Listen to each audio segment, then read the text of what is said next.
Semeton selesai sembahyang, kita menunas benang bukan benang tridatu, benang apa kek? Sange datu 9 warna ya. Ini dia tempatnya di sini. Nah, tadi saya sudah danau kunil kayak gini. Semua jermanku. Ini dia benangnya. Setelah dililit kita ikatkan di tangan kayak gini. Benang sange datu. Benang ini cuman kita dapatkan setelah kita sembahyang di Pura Besakih ya sebetulnya. Sange datu 9 warna.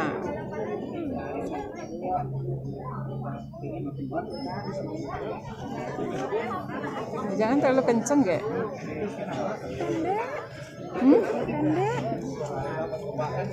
Bisa ngambilnya tadi? Bisa. Udah bisa? Ya. Ya, udah. Nah, kayak gini. Ya, kayak gini. Sange datu. Terima kasih ya.